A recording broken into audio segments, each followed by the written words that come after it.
Olá, pessoal. Sejam bem-vindos ao nosso webinar. Sou o professor Marcelo Cisneiros, coordenador da pós-graduação de Desenvolvimento de Aplicações para Dispositivos Móveis e Cloud Computing. E hoje a gente vai conversar rapidamente sobre desenvolvimento de games, aspectos, tecnologias e atualidade. Esse assunto de desenvolvimento de games é abordado em duas disciplinas deste curso de pós-graduação. Então, eu trouxe para conversar comigo, a gente vai bater um papo, dois professores que atuam nessa área dentro do curso da pós. São os professores Cris e Phil, ou Christopher Lima e Felipe Lima. Boa tarde, alô, pessoal. Alô. Boa tarde, pessoal. Boa tarde. Fique à vontade aí, então, para compartilhar o boa tarde a todos. Conhecimento de vocês aí. E aí, pessoal, muito boa tarde a todos. Prazer imenso aí estar participando do webinar a respeito de um assunto aí tão importante, né, que a gente aborda aí em duas disciplinas na especialização, né, na pós. Então, bater esse papo aqui com vocês, espero que ilumine aí a cabeça do pessoal, né? Então, como o professor Marcelo disse aí, meu nome é Christopher Lima, né, ou bem mais conhecido como Cris, né, e jogos aí é uma das áreas onde eu atuo, né, e especialmente na especialização, né, e eu espero que a gente possa ter um papo interessante aí sobre game design e desenvolvimento de jogos. Bom, então boa tarde a todos. Acho que você deve ter percebido aí, eu sou irmão do Cris. Meu nome é Felipe, mais conhecido como Phil. Sou professor do Inatel também, eu atuo nos cursos de Engenharia de Computação e Engenharia de Software, e também atuo na especialização com as disciplinas de desenvolvimento de jogos, né? E é um tópico muito interessante, porque muita gente tem isso como um hobby, uma atividade de entretenimento, e na especialização, quem já tem esse hobby, né, passa a ter a oportunidade de conhecer um pouquinho mais dos bastidores dos jogos, né? Então, você, de repente, consegue juntar aí um pouquinho do seu hobby e de repente, fazer isso de uma profissão, né? E para quem não conhece, para quem não tem o hábito de jogar, na especialização você vai ter essa oportunidade, né? Porque a gente vai falar, na disciplina, né, a gente fala não só de como fazer jogos, mas a gente conversa sobre jogos também, né? Que é um assunto muito interessante, e eu espero que estou ansioso aí para o papo. Acho que vai ser um papo muito bacana, muito gostoso sobre o desenvolvimento de jogos. Porque grande parte do público, na verdade, tem contato do lado do jogador, né? E nessas duas disciplinas a gente comenta do outro lado, né? Como que isso é feito. Né? Desconstrói o jogo. Né? Desde uma concepção mais teórica até o desenvolvimento propriamente dito, né?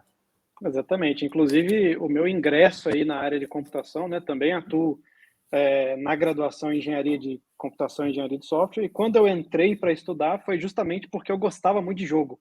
Eu queria saber como que isso era criado, né? Porque, afinal de contas, eu vi um mundo mágico ali acontecendo e eu não tinha ideia, né, de quão profundo era o que estava acontecendo na minha frente, né? Então, na pós aí, né, a gente tem vários tópicos que a gente costuma abordar, né? Então, dentre eles, né, nós abordamos aí os aspectos das tecnologias, né, da atualidade, o que está acontecendo no mercado, né? E como eu disse, né, eu entrei no mundo aí de computação por conta dos jogos, né? E algo interessante da gente começar falando do assunto é justamente sobre a galera aí de PC gamer, né? Então eu falo muito disso nas aulas, né? De quantas pessoas a gente conhece aí que tem um PC gamer, né? Um PC dedicado a jogos, né? Não sei se vocês têm aí também, mas como que funciona isso aí para vocês? Na hora a gente pergunta, né? Quem que tem? Aí você vê que não é todo mundo que levanta a mão que tem um PC gamer em casa, certo? Então é assim que a gente começa a conversa, né? Quem que tem um PC gamer aí parrudo em casa? Geralmente o que a gente ouve é, assim, algumas pessoas têm um PC gamer. Algumas pessoas, isso, algumas pessoas. Exatamente, algumas pessoas. Por quê? Né? Por que só algumas pessoas têm um PC gamer? Porque exige uma dedicação diferente para você ter um PC dedicado a jogos aí na sua residência, né? Acho que tanto o Marcelo quanto o Phil aí são gamers assíduos, assim como eu, né? E é complicado você montar um PC dedicado para jogos, né? Porque não basta só querer jogar, você tem que entender do hardware, certo? Então já tem algumas barreiras para você ter PC gamer e fazer jogos para PC. A não ser que você compre um hardware pronto, que vai ter lá suas limitações, né? Se você quiser algo realmente customizado, que tenha o desempenho de acordo com que é possível cada componente entregar, né? Aí, de fato, não é simplesmente ir numa loja, comprar e levar para casa, né? A não ser que você esteja disposto a gastar uma pequena fortuna. Né? Uma pequena fortuna. Exatamente. E essa fala, né, de assim, a não ser que você compre um hardware pronto, né, já é exatamente um gancho para a próxima pergunta, né, que é a ideia dos consoles, né? Então a gente tem aí o Xbox, o PS5, né? Esses consoles mais de nova geração, né? Os mais atualizados, até mesmo os mais antigos, né? E a mesma pergunta ela pode ser feita aqui, né? Quantas pessoas aí têm consoles, né, hardwares dessa forma dedicados para jogos, né? E aí geralmente o que a gente vê é que mais pessoas têm acesso a esse tipo de hardware, né? E ele tende a ser mais barato, né? Por exemplo, é mais barato você comprar hoje um PS5 ou um Xbox do que você montar um PC muito forte. É claro que entram outros aspectos, né, na conta, mas em termos de custo, né, acaba que comprar um console aí pode ser algo mais em conta, mais barato, um hardware pronto ali para você. Certo? Também tem a vantagem de não demandar a customização de hardware, né, que a gente estava comentando agora há pouco. Ele vem pronto. Exatamente, vem pronto, né? É claro que você leva em consideração outros aspectos também, né? Por exemplo, ele vem pronto, você não pode modificar. Mas, por outro lado, né, um PC gamer que você pode modificar exige que você tenha ali o conhecimento de como modificar aquela parte do PC, né? Então, o que a gente vê é que pouquíssimas pessoas têm PC gamer, né, geralmente na sala, e já mais pessoas têm aí consoles, né, e como Xbox e PS5 ou PS4, né? E isso já dá o nosso gancho. Que não é o caso de nenhum de nós três aqui, né? Porque todos nós somos PC gamers, né? Mas enfim, né? É só uma observação, né? Curiosa. Exatamente. E isso já nos leva aí, então, né? A próxima pergunta para outro dispositivo, né? Que é quantos de vocês aí têm esses dispositivos móveis aí com vocês agora, né? Aí agora já muda tudo, porque todo mundo tem um celular, né? Inclusive quem não joga, quem não entende de jogos, tem um celular. Essa pergunta já não é mais se você tem, é de repente quantos, né? Exatamente, com que frequência que você troca de celular? Não é se você tem um PC gamer, é com que frequência que você troca de celular, porque já não é mais dúvida que você tem um, certo? Antes a gente estava falando tipicamente de 0 ou no máximo um PC gamer ou console por casa, agora a gente está falando de vários smartphones que talvez você nem saiba que sejam capazes de rodar alguns jogos, né? Então... E todos eles são capazes de executar um jogo, né? Então, o fato de todo mundo ter um celular em casa, isso faz com que, e chega no nosso ponto, né, que a nossa disciplina, ela tem um foco de jogos, né?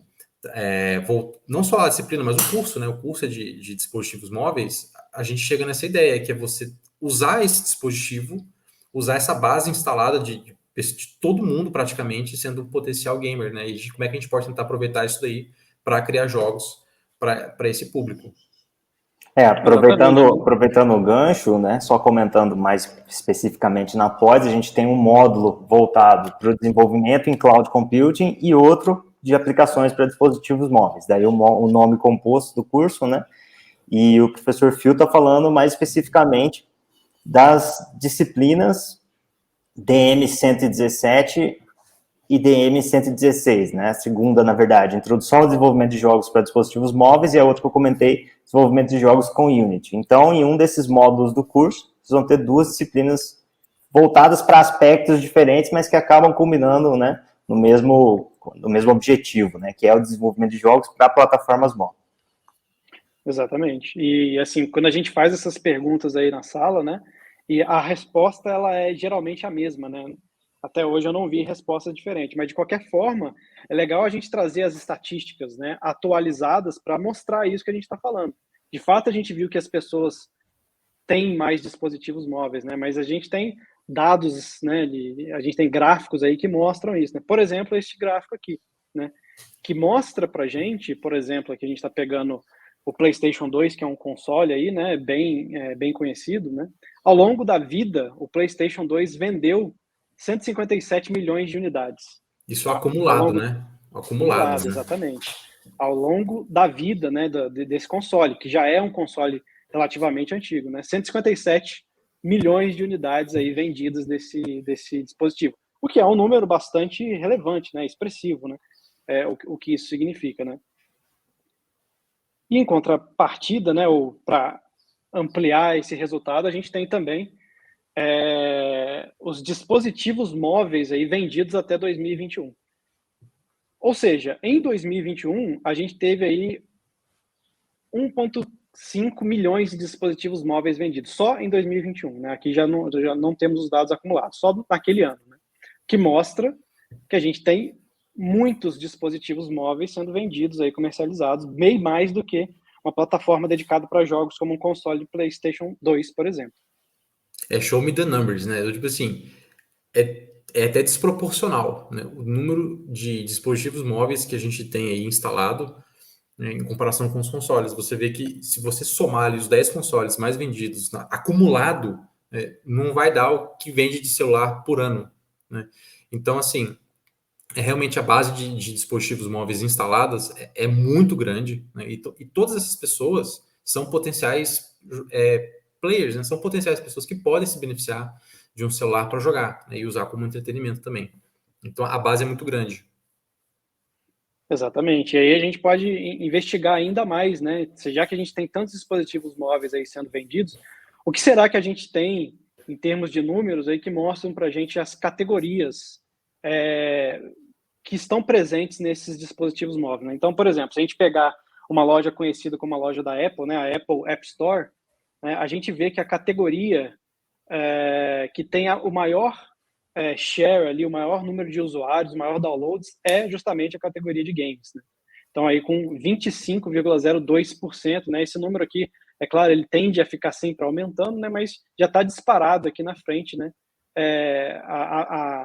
o share de games dentro dessas plataformas móveis, né? O que indica para a gente que dispositivos móveis, que é altamente popular, e jogos também é algo altamente popular. Ou seja, vamos juntar essas duas coisas aí, né? Como que a gente pode fazer isso? Se você, né, curiosamente, ele somar o business e o education, não dá o que o pessoal baixa de games, né? Então, a turma tá jogando no celular. É muita gente que tem celular e muita gente está baixando o jogo para celular. Exatamente, isso que eu ia comentar. Na verdade, são 10, tem 11 categorias, se eu não me engano, dispostas aí nesse slide, e só uma delas, que é jogos, já corresponde a 1/4 do total de downloads, né? Sim, então a gente percebe realmente a fatia que isso toma, né? E isso trouxe um impacto, quando a Apple, principalmente, né, que popularizou essa ideia, isso trouxe um impacto para a Nintendo na época, né? Que acho que é importante conversar também, o tanto que os dispositivos móveis mudou isso aí. A Nintendo que tinha, né, essa questão dos portáteis. E quando a Apple começou o pessoal a colocar jogo lá por $1, isso deu uma baqueada ali no ecossistema da Nintendo, né? Então o impacto realmente foi e continua sendo muito forte, né? De jogos para dispositivos móveis, né? Numa indústria aí bilionária, né? Eu já perdi a conta de quantos games eu baixei no celular, às vezes só para brincar, né? Só para passar um tempo ali, né? Inclusive é algo que a gente vai até abordar aqui na nossa conversa, né? Mas de fato o share de games é algo muito grandioso, né? Então, já que temos esses dados todos aí, né? Por que então que a gente vai jogar no celular, né? Qual seria a ideia então da gente estar jogando no celular? Bom, a gente pode pensar algumas coisas, né? Por exemplo, tem muitos dispositivos móveis aí sendo comercializados. Então, o que será que nós, né, da área de tecnologia, a gente pode fazer para tentar, então, influenciar, de certa forma, o que está acontecendo desse mundo dos dispositivos móveis, né? Por que a gente vai jogar no celular? Como é que a gente pode criar jogo para essa galera, né? Como é que a gente vai alimentar esse pessoal que quer jogar, né? E a gente vê que as coisas elas vão cada vez ficando mais populares e cada vez ficando às vezes mais competitivas, né? O pessoal quer competir, quer coisas novas, né? Então o que a gente pode fazer? Por que a gente vai jogar no celular, né? Tem esse meme aí, né? Que particularmente gosto bastante, né? Também gosto. E basicamente a gente tem aí dois usuários distintos aí, né, da parte de jogos, né? Tem um carregando um PC gigantesco, né? Eu já passei muito por isso, acho que o Phil e o Marcelo também. Todos e é bastante passamos. complicado, né? Exatamente, bastante complicado você levar um PC desse para casa de um amigo para você jogar alguma coisa, né? Essa discussão sempre foi uma rixa, né, no mundo dos games, né? Gente favorável a consoles, gente favorável a PC, é uma rixa, assim, eu diria, da mesma magnitude que Windows versus Linux, ou Apple versus, ou Android versus iOS, né? Enfim, sempre foi um tabu esse assunto, né? Só que como os dois, o Cris e o Phil, estão comentando, a gente tem uma mudança de paradigma aí, né? Justamente com o advento dos dispositivos móveis, né? Então entra mais um para essa discussão, e já chegando, né? Exatamente, porque a gente tem o PCzão gigante ali, né? A gente tem o notebook, que já é algo mais simples, né? E a gente tem também os dispositivos móveis, né? Que, na verdade, ele tá nessa foto aí em todo lugar, né?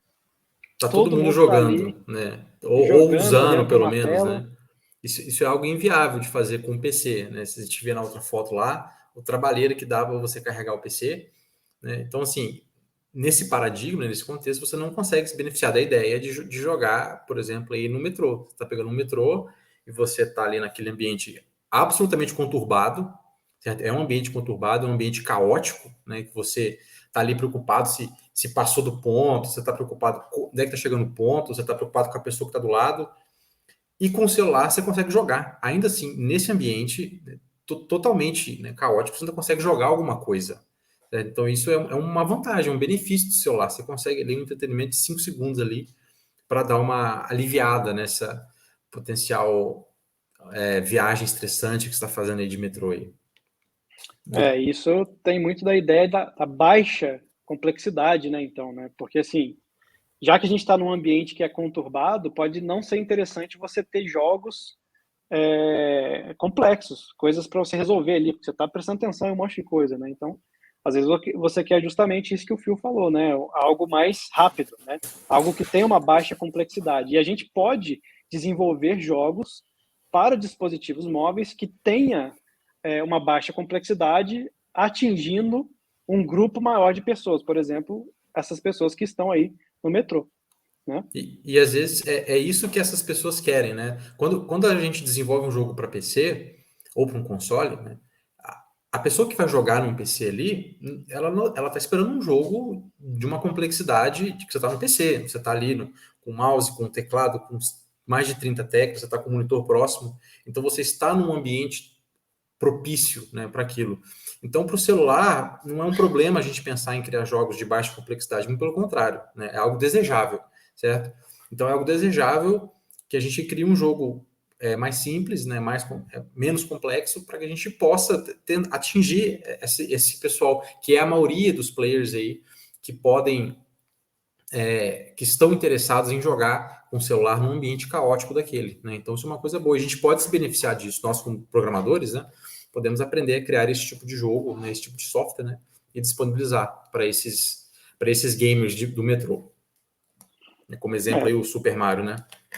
Exatamente. Um exemplo clássico aí de baixa complexidade seria o Super Mario, né? No caso, esse aqui é o Super Mario Run. E ele é considerado com uma interface simples, né? Uma jogabilidade simples. Basicamente, você vai apertar a tela, né? E você vai conseguir sair correndo, pegar as moedas, né? É um jogo bem simples. Ele sai correndo, o Mario está correndo sozinho o tempo todo e você praticamente bate na tela para ele pulando, certo? E é justamente isso que você quer. Você está ali no metrô, certo? Tá ali num ambiente caótico e você quer só ver o Mario ali pulando. Você vai batendo o touch ali da tela, aí ele vai pulando e você vai se divertindo ali naqueles minutos que você tem. Tem no máximo ali um botão de pause, né? Para que você possa pausar o jogo, né, e de repente alguém te chamou, né? Alguma coisa, ou chegou. Você quer verificar, chegou na estação que você precisava, você aperta o pause ali e ok. Mas veja que a interface ela está adequada para isso, certo? O celular fornece isso para a gente. A gente também pode, né, e a gente precisa tirar proveito disso. Quando a gente estuda na disciplina o desenvolvimento de jogos para celular, a gente vai entender essa interface. A gente vai entender como é que é uma interface de celular, como é que ela é diferente de uma interface de PC, né, para que a gente possa criar um jogo, né, propício para esse tipo de interface. Então, isso é uma das coisas que a gente discute também nas disciplinas de games para celular. Quais são os elementos móveis, né? Isso. Exato. Quais são os elementos que a gente tem nessa tela aí, né? Qual que é a ideia que tem por trás do botão de pause, né? Por que tem um botão de pause aí?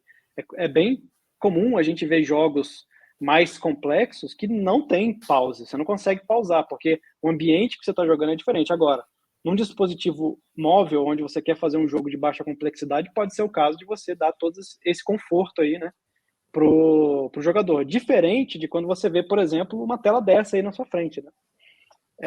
Quem não está integrado nesse mundo está completamente perdido agora, porque não sabe o que está acontecendo aqui, né? É extremamente complicado de entender. Inclusive, assim, eu conheço esse jogo, né? Eu já joguei, o Phil e o Marcelo também. Então a gente sabe o que está acontecendo aqui, mas até chegar no ponto de eu entender o que estava acontecendo aqui demorou bastante tempo. E jogamos juntos, né? Inclusive, né? Em um momento Jogamos épico juntos. da vida aí, né? Jogamos juntos. Mas Exatamente. E a aqui ideia, né, é a gente, quando a gente chega nessa parte, né, a gente quer entender a diferença, como é que você cria uma interface uma user interface, uma interface de usuário no dispositivo móvel, e qual que é a diferença de uma interface de usuário num jogo para PC, né? É importante a gente conhecer essas diferenças, né, para que a gente possa criar um jogo adequado para os dispositivos móveis, né? Então, acho que esse aqui é um exemplo bom que mostra que talvez não seja uma boa ideia, é muito difícil de falar que não é uma boa ideia, mas talvez não seja uma boa ideia você pensar em criar um jogo dessa complexidade para dispositivos móveis. Talvez não seja uma boa ideia. Porque só olhando a tela aqui você já consegue perceber aí que não vai caber esse tanto de informação num dispositivo móvel, ou no dispositivo móvel, né? Ou pode não caber, né? Então você tem que arranjar as coisas de certa forma para que aquilo ali fique agradável para quem está jogando, né? Para quem está usando, e para que a pessoa entenda e tenha as informações ali, né? Imagina a pessoa tá no metrô, o tanto de tempo que ela vai gastar para entender o que está aí, ela já passou do ponto dela, certo? Então a gente tem que levar isso em consideração quando você cria um jogo para dispositivos móveis. No caso do World of Warcraft que vocês estão mostrando, por exemplo, essa dificuldade, né, essa complexidade da interface do usuário se dá tanto de elementos, digamos, passivos da tela, né, que você vai ler, por exemplo, alguma coisa do tipo, quanto ativos, né, que você consegue interagir de fato. Então é muito elemento dos dois tipos, né, e talvez seja demais tentar embutir isso, tentar embarcar isso num dispositivo móvel, né. Exatamente, essa ideia do... A gente até vê empresas grandes, né, que tentam criar jogos assim muito complexos, né, e algumas acabam não conseguindo, né, porque uma coisa que acontece é o player que pega o celular, né, isso, claro que não é, nem todos, né, mas a maioria, e a gente sempre tenta agradar, né, a maior base, né, nós como criadores de software. Ela pega um jogo dessa complexidade, ela não consegue jogar isso no celular, porque simplesmente não tem espaço e ambiente suficiente para isso. Ela prefere, para esse tipo de jogo, ela vai preferir voltar para um PC, né? Então, a gente acaba vendo isso acontecer também. Alguém tentar criar um jogo. Exatamente, e a gente aborda esses aspectos, esses elementos, né, visuais que você consegue ver e interagir, né, nas disciplinas também, né? Existem os nomes corretos para cada tipo de elemento, cada interação que você vai ter com aquele jogo, né? E a gente às vezes pega um jogo assim de dispositivo móvel e a gente consegue facilmente jogar aquilo ali e progredir, porque justamente teve alguém que pensou como isso seria feito, né? E existe uma disciplina para tratar exatamente disso, né? É uma ciência porque que as coisas elas estão arranjadas da maneira que elas estão no dispositivo móvel, né? E, assim, tendo, né, essa ideia de baixa complexidade, de alta complexidade, essa diferença, né, a gente não pode deixar também de falar que os dispositivos, eles estão evoluindo, né? Os dispositivos móveis, eles estão evoluindo também. Então, tem uma capacidade de recurso ali que está evoluindo, né? E isso possibilita mais coisas ainda, né? Como, por exemplo, a criação de novos jogos, às vezes até mais complexos aí para o dispositivo móvel, né? Esse é um bom exemplo, né? Esse é o Diablo Immortal, né? A Blizzard está lançando ele para o celular, o dispositivo móvel, mas a gente consegue perceber a interface dele. Certamente ela é mais complexa que um Super Mario Run, por exemplo, mas a empresa, a Blizzard, ela vem fazendo um trabalho, né, tentando criar uma user interface que seja adequada para quem está jogando no celular, né? Então, eles já anunciaram esse jogo tem algum tempo, né? E vêm trabalhando em cima disso para tentar criar. Porque como a gente vem conversando, né? É algo que a gente precisa pensar, né? A gente discute essas disciplinas, né? Quando você cria um jogo para celular. Então, e a gente pensa na empresa da Blizzard, né? Empresa gigantesca, né? Investindo aí milhões para tentar levar um jogo, né? Da complexidade do Diablo para o dispositivo móvel, né? E precisa ser pensado essa troca, né? A interface é diferente, a forma como você interage, né, no celular é diferente e isso precisa ser pensado. A gente consegue ver que é bem mais clean, né, essa tela do que do World of Warcraft, por exemplo. É muito legal ver essa convergência, né? A gente está falando de um jogo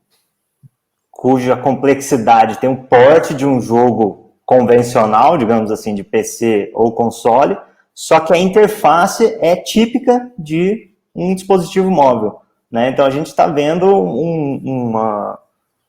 uma convergência desses dois aspectos, resultando em algo, um produto realmente não é trivial. A gente está falando de algo, que nem você falou, de investimento de milhões e complexo, e para competir, para bater de frente com, de novo, com esses jogos de plataformas convencionais, né? Exatamente, E uma indústria tipo aí, né? Nós estamos falando já mudando da ideia, né? Muita gente pensa em jogos de celular, ok, a indústria, o indie, né? Você faz na sua casa e publica, e isso pode certamente ter muito sucesso com isso, mas agora a gente mudou, né? A gente está falando de grandes players, né? Da indústria AAA, dessa galera também investindo cada vez mais, lançando jogos para dispositivos móveis, porém trabalhando um pouco mais de cuidado nessa adaptação, né? Não só pegar milhões e criar um jogo e lançar, mas pensando aí na interface, como é que vai ser essa interação. Isso, quando a gente fala de jogos AAA, só para constar, né, a gente está falando de jogos de porte, assim, capazes de atingir rankings de mais baixados, mais jogados, mais populares de um ano, né, realmente que competem com grandes nomes, que são, na verdade, são os grandes nomes, né, em contraste com esses jogos indies que o Phil comentou. E em termos de tamanho de time, de equipe e de investimento também, né? Os jogos AAA, eles têm uma característica de ter uma equipe de desenvolvedores, desenvolvedoras, testers e tudo mais, né? Muito grande, né? E um investimento alto para poder justamente pensar qual é a melhor forma de se desenvolver um jogo desse porte aqui, por exemplo. Então, você não pode pegar um jogo tipicamente mais complexo de PCs, de consoles, né? E simplesmente colocar ele numa interface ali no dispositivo móvel. Existe como eu falei, né, uma ciência por trás disso, né? E é claro que esses grandes players aí, como a Blizzard, por exemplo, eles não entram no mercado para perder, né? Eles têm uma visão de que o negócio é interessante, né? Que o negócio pode dar certo. Por isso que a gente vê títulos muito grandes, como, por exemplo, o próprio Diablo Immortal. A gente tem o League of Legends, né? Que tem as versões mobile também. Então, esses jogos gigantescos, né, para PC e para console, sendo migrados aí para uma plataforma móvel, né? E aí é que entra a expertise aí, né, de todos os alunos que podem cursar, né, a especialização e realmente aprender como que isso acontece, né? E como falando da Blizzard, né, o Hearthstone, que é da Blizzard, é feito com Unity, né? E nós estudamos o Unity. Na disciplina de DM 117, a gente usa o Unity, né? Então, os alunos da especialização vão poder conhecer um pouco do Unity, aprender a criar jogos no Unity. E o Unity ele serve tanto para jogo indie, você fazer um jogo na sua casa, como pode servir para você pleitear uma vaga na Blizzard, que usou o Unity para criar o Hearthstone. Certo? Então, tem uma convergência muito forte, é muito legal essa aproximação. Né? O dispositivo móvel permitiu isso daí. Né? Os dispositivos móveis permitiram que essa indústria AAA, que a gente está vendo aqui o exemplo do Diablo, né? Que tinha uma barreira enorme, né, para você poder entrar, tem ainda, né, uma barreira muito grande para você entrar nesse mundo dos jogos, né, mas os dispositivos móveis ajudou demais, ajudou muita gente a aprender a fazer o primeiro jogo, né, e conseguir aí, né, acessos e até pleitear alguma coisa nessa indústria de AAA, nesse caso for o seu objetivo, né? Então, de novo, né, como é que os dispositivos móveis são importantes, né, e por isso que é legal a gente trabalhar isso na especialização. Exatamente, e assim, pleitear uma vaga, né, significa que você pode talvez pleitear uma vaga agora na Microsoft também, porque afinal de contas a Microsoft comprou a Blizzard aí recentemente, né, a gente está falando de Diablo, de Hearthstone, que são jogos uma empresa, né, muito conhecida, muito famosa, chamada Blizzard, e a gente teve a aquisição dessa empresa aí pela Microsoft, pela bagatela de 68 bilhões de dólares, né? Então significa que uma empresa tipo a Microsoft quer estar por dentro do que uma empresa como a Blizzard, né, Activision Blizzard, está fazendo ali. E lembrando que tem vários jogos para dispositivos móveis aí que são da Blizzard e tudo mais, né? Olha o Candy Crush ali, certo? Para chamar a atenção para a gente. Candy Crush é um jogo de baixa complexidade, certo? Não é nenhum World of Warcraft. O pessoal que criou o Candy Crush já criou pensando no dispositivo móvel, na interface do dispositivo móvel, e está ali figurando aí, junto com outros jogos, ao lado de outros jogos aí, altamente complexos, né? Então, os dispositivos móveis, de novo, né, permitiram aí essa turma de entrar para essa indústria, certo? E hoje é uma indústria que a Microsoft está querendo, né, a empresa do porte da Microsoft, está por dentro, está investindo bilhões também. Está cada vez aumentando mais, né? A gente estava falando de 3, 4, 5, agora está 68 bilhões, certo? E dentre eles o Candy Crush. Eu achei que é interessante a gente ver isso, né? Como é que um jogo super simples, né, para dispositivo móvel, que você com o Unity consegue fazer um jogo desse, né? Tendo as sacadas, né, do seu game design ali, que inclusive é um tópico que a gente comenta, né, sobre game design também. Você pode de repente participar, né, ou pleitear e criar jogos aí para competir com essa galera. E é legal a gente comentar que, apesar dessa aquisição gigantesca, a Microsoft já era mantenedora do ecossistema Xbox inteiro, né? Então, eles já têm uma experiência tanto no desenvolvimento de consoles propriamente dito, quanto da plataforma inteira Xbox, né? A plataforma multiplayer, de download, enfim.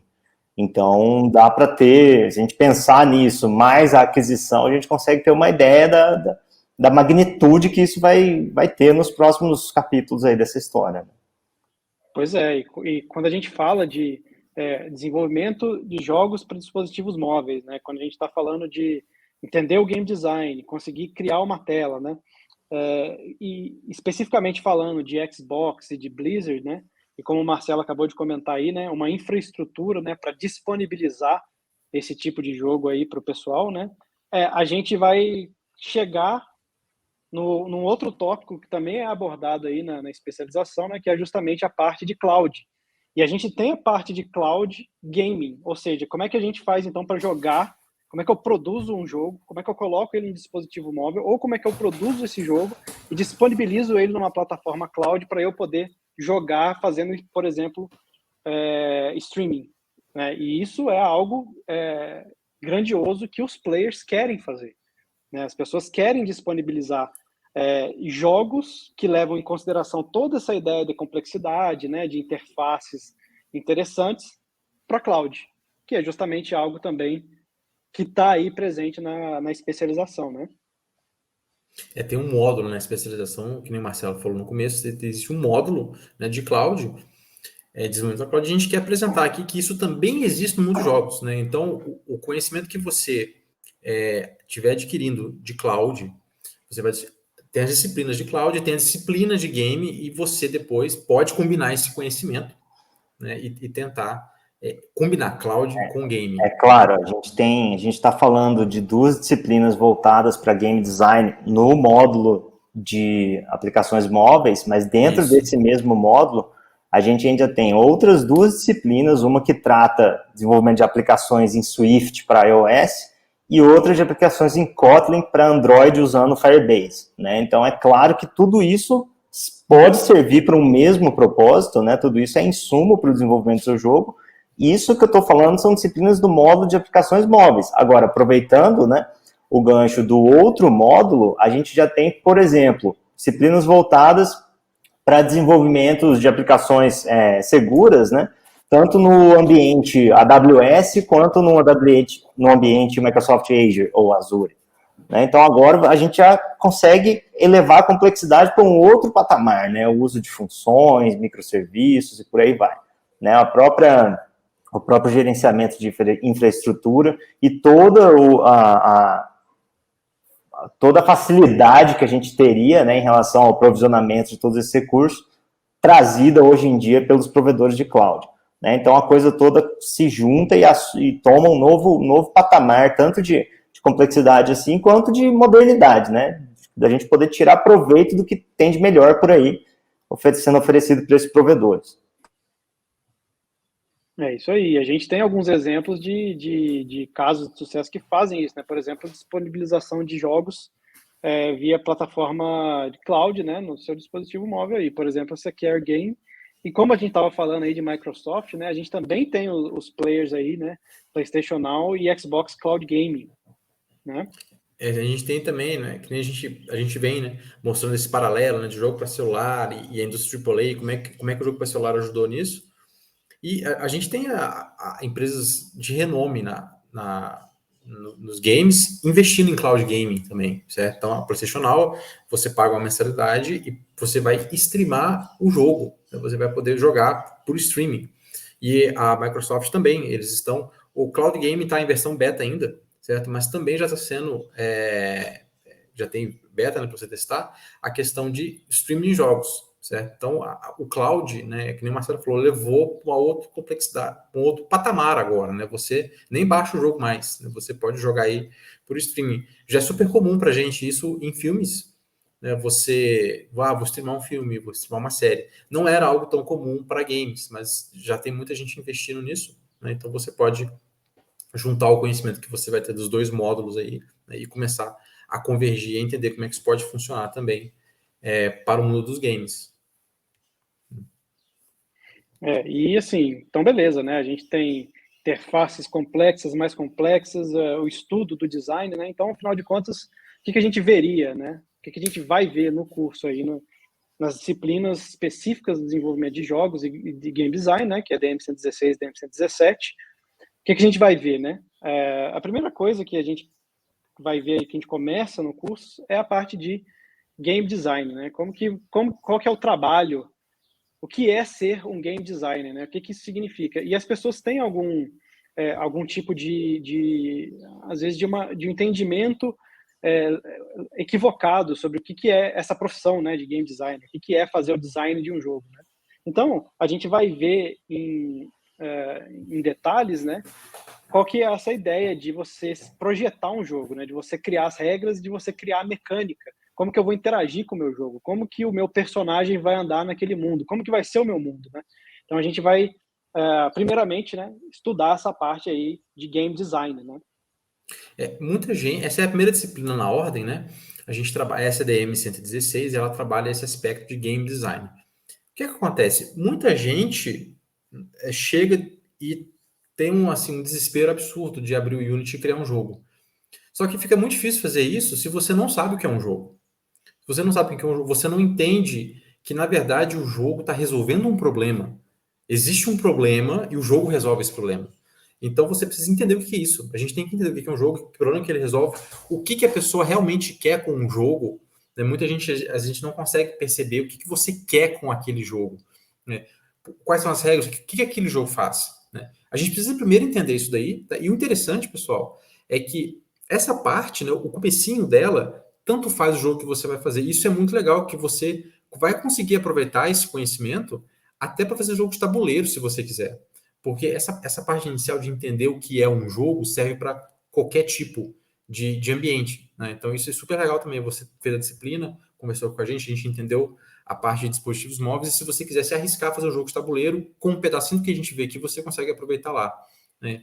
E aí a gente desmistifica algumas coisas, né? O que é game designer, o que é artista, quem que escreve a história, quem que é o codificador, certo? Mas é importante a gente parar para conversar sobre, basicamente, o que é um jogo, tá? Então, isso a gente faz nessa disciplina, DM116. Então, uma das atividades mais legais que geralmente a gente propõe em DM116, né, na parte de game design, é justamente para o pessoal bolar um jogo, né? E a gente vê assim as ideias mais variadas possíveis.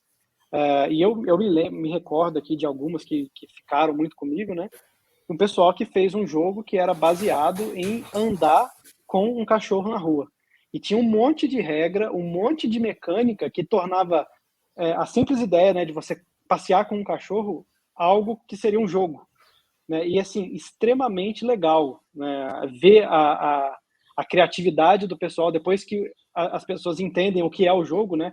o que a gente quer solucionar e como que a gente vai fazer isso, é muito interessante ver o projeto de um jogo virando realidade, né? E o pessoal descrevendo as mecânicas, as interfaces e tudo mais. E aí você entende, então beleza, isso daqui é um jogo. Depois é que eu vou me preocupar aí com o código, né? E aí a gente chega na parte aí do show me the code, né? Me mostre o código. E essa parte aí, né, para a galera do desenvolvimento, né? Vamos codar, vamos abrir a IDE e fazer um jogo, né? Criar um software que vai resolver aquele problema que eu projetei ali como game designer. É claro que nesse momento aí sim, né, a gente está falando de uma integração com diversas outras disciplinas do curso, dos 2 módulos, né? Tanto disciplinas específicas, que nem eu comentei, né? Swift para iOS ou Kotlin para Android, mas também disciplinas mais básicas, é claro, né? Por que não, né? Por exemplo, orientação a objetos, o consumo mesmo de qualquer serviço web ou mesmo a criação desse serviço, toda a parte de cloud também, né? Já aproveitando falando de serviços e microserviços, você pode, por exemplo, aproveitar de um serviço de autenticação fornecido por um provedor de cloud para integrar isso no seu jogo, né? Você pode incorporar analytics no seu jogo também para fazer, enfim, segmentação, testes AB e qualquer coisa do tipo. Então, aí sim, realmente, tudo acaba se integrando, né? Quando a gente está nessa etapa de código. E a parte de código também que a gente coloca no software, no jogo, para você, por exemplo, eventualmente conseguir monetizar aquilo ali, né? Como que você faz isso, né? Como que você, às vezes você pode ter uma ideia de propagandas, de ads, e isso é código, né? E você precisa entender como que você vai colocar aquele código ali que faz esse tipo de técnica, né? Integrar com o Facebook também tem, a gente pode, você quer jogar e mostrar a sua pontuação, né? Fazer o login no Facebook, isso é possível também, a gente consegue fazer isso com a API do Facebook, e isso são coisas que a gente trabalha na disciplina. Né? Quem sabe encontrar seus amigos, né, via rede social, se conectar a eles dentro do jogo via uma API de alguma rede social. Então, são várias as possibilidades, né? E também um aspecto que o pessoal gosta muito, né, que é justamente da competição, né, que é mostrar, olha só, minha pontuação aqui está maior que a sua. Né? E isso também é uma integração que a gente pode fazer aí com o Facebook, né? Competição, matchmaking, enfim. Essa parte de competição, essa ideia de competitividade é o que a gente estuda em DM116, né? Você tira proveito disso daí para poder criar o seu jogo, né? São uma das diversas mecânicas que a gente vai passar por elas, né, em DM116 e conversar um pouquinho sobre isso, né? Como é que você usa isso, né, a seu favor para criar o seu jogo? E aí a gente usa alguma dessas ferramentas aí, né? Agora a parte, né, show the code, o pessoal fica muito ansioso para essa parte, vai chegar, né, já está aí com vocês, né, aqui estão alguns exemplos, né, o Marcelo falou da orientação a objetos, tem a disciplina de orientação a objetos na pós, né, que ela vai te preparar, inclusive com Java e com C Sharp, para que você possa chegar em DM117, né, e usar o C Sharp, usar a orientação a objetos. Né? O Unity, ele é uma plataforma, ele é um motor, né, uma game engine, né, que o pessoal mais, digamos, purista de engenharia de software trata como um framework, né? De fato, o Unity ele pode ser visto como um framework. E você cria a sua aplicação com o C Sharp, né? Então, com C Sharp e orientação a objetos, né? Então, o Unity ele usa essa ideia. O Unity ele já teve outras 2 linguagens que você podia usar, né? Que era uma baseada no JavaScript e uma parecida com Python, mas já tem alguns anos já que a Unity já parou de dar suporte, né, para isso, e eles estão cada vez mais fortes com o C Sharp e com a Microsoft, porque a Microsoft já começou a criar módulos do Visual Studio que se integram muito bem com o Unity, né? Então é esse o caminho que a gente usa essa abordagem, né, no curso, né? E a gente usa, que nem eu mostrei, a gente está vendo aí o Visual Studio também, que é uma ideia. Então a gente precisa desses 2 ambientes para trabalhar, e vocês vão ver isso com bastante calma na disciplina, né? O Unity e o Visual Studio. Tem o VS Code, que você também pode usar, né? Uma outra opção também, mas o C Sharp a gente estamos junto com o C Sharp e programação orientada a objetos para criar os nossos jogos. Lembrando que essas ferramentas elas estão disponíveis aí gratuitamente, né? Então, importante. A gente não vai ter problema aí em montar esse ambiente, é claro. Durante as disciplinas a gente faz isso bem passo a passo, a gente mostra, né, todos os exemplos, todos os detalhes que a gente quer mostrar, né? E o pessoal chega nesse momento aqui, você programa alguma coisa e você de fato vê algo acontecendo, né? Você consegue ver algo acontecendo tanto no framework, né, no Unity, quanto no seu próprio celular. E aí o pessoal fica maravilhado. Eu tenho um exemplo aí de um colega meu aí, né, que a gente estava na disciplina, né, ele estava estudando, né, e a gente fez um jogo, e ele falou para mim que a filha dele ficou viciada no joguinho que a gente fez na sala de aula, né, e a gente usou aí essas ferramentas aí para fazer, e a ideia que a gente trouxe aí de DM116 também, né. E uma coisa que eu vejo aqui também, né, que é um colateral dessa disciplina, que tem algumas pessoas, às vezes, a gente, de repente, trabalha ali um padrão de projeto, alguma coisa assim, ou um pouquinho mais avançado, e às vezes a pessoa não tem esse conceito ainda bem concreto na cabeça. E criar um jogo ajuda a deixar esse conceito firme, porque o jogo, eu costumo dizer que ele é vivo. Então você consegue ver o seu código rodando ali na sua frente, né? Então alguns conceitos de padrões de projeto, né, que é um tópico lá de engenharia de software, a gente consegue puxar e usar, se beneficiar do jogo para a pessoa poder entender isso daí com um exemplo lúdico, né? Então acaba que a gente consegue usar a disciplina para realimentar e fazer o aluno entender ainda mais programação, né? Desenvolvimento de software como um todo, né? Então tem muitas vantagens, muitos benefícios, né, que a gente consegue tirar aí dessa disciplina. Desenvolvendo jogos, você acaba se tornando um desenvolvedor melhor. Né? Um desenvolvedor melhor, isso. A ideia. Você acaba, é isso. É isso aí. Bom, acho que era isso, né? Essa aqui é a nossa prosa, né? Nosso papo sobre jogos com 3 gamers, né? Falando de como criar jogos aqui. É isso aí. São disciplinas muito interessantes. Eu gosto muito de falar sobre esse assunto, né? E, curiosamente, tem algumas pessoas que fazem a disciplina e falam assim, eu sempre gostei de jogo e eu não tinha a menor ideia do que era esse mundo, né? De game design, desenvolvimento, e isso me abriu a cabeça, né? Então, esse foi aí o nosso papo. Beleza, excelente, pessoal. Então, muito obrigado, professores Cris, Phil, pessoal que está assistindo, espero que vocês tenham gostado da nossa conversa.